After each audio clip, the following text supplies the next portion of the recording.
much money is a freelancer going to charge you per hour? Locally? So, I mean, you tell me if you want to Okay. work with them locally or not. It doesn't matter. Remote's fine as well, but I'm Okay. looking at 125, 150 an hour. Other designers in this group, does that number sound about right to you guys? 125 to 150 bucks an hour? No, not exactly. I think you could probably find someone that's a little bit more within your price range. That sounds pretty high. And typically when I bring in a freelancer, or like a graphic designer per se, I'm going to pay them anywhere between $400 to $600 a day. And they give me an 8-hour day. So even at the high end, 600 divided by 8 equals 75 bucks an hour. At the high end. That's somebody that's got a couple of years of experience. They can bang out work really fast. And there's somebody that I can trust to get the job done. If you're out there hustling to get the work, your rates are kind of in the 125, 150 buck range.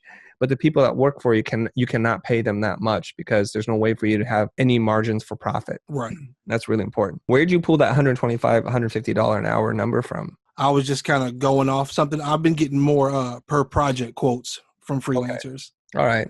Per project quotes are good if you've worked with somebody before and you know that they can get the job done. I've had it both work for me and work against me at times because I give somebody a project rate and then I find out the first 2 days they are terrible and now I have to kind of break it and it's horrible. And I don't like breaking agreements, right? Right. And that's something that you kind of need to be mindful of. So make sure you work with them on a freelance capacity first, get a sense of how they work before you go and project rate them.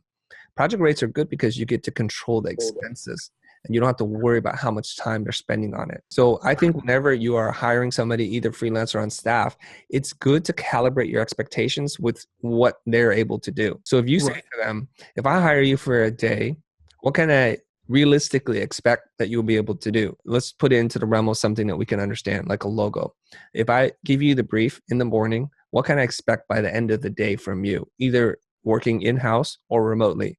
And then let them say, I can do 5 to 7 high quality sketches. And when I say sketches, I can do them in Adobe Illustrator so they're nice and clean so that you can look at them. If that meets your expectations, you're like, okay, let's try this. Let's do it. Let's bang it out. If you're stuck, if you have any questions, please just reach out to me and we'll talk. Maybe we can do a half-point check-in with you. Just send me something I can look at it in case you're going totally the wrong direction. That's what you would do. Because I've had 20 plus years of working with freelancers. Most of them have worked out really well. Some of them have been total disasters. Right. And see, that's just something I haven't really gotten into yet. So I was kind of fearful of how to go about it. So what I want you to do, and anybody that's looking to hire people, I love going on Behance. I go and follow people that I like their work. And there's usually a sweet spot. If they have like 2 million views and 200,000 followers, you're probably not going to be able to hire them. That's just a gut guess. But if they have a couple 100,000 views and several hundred or 1,000 followers, hey, there's a good chance that they're still looking for work. So what I do is I message them. I go on their website and message them on their website as well, because a lot of people do not check their email boxes in Behance, like myself. So just reach out to them and say, look, I really like your work. I like this specific piece.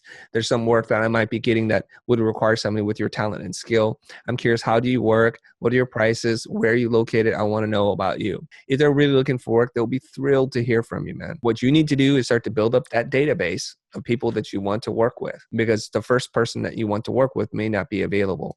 So this is why we have a directory of freelancers from a variety of different skill sets that are hundreds deep. That's how we have to work.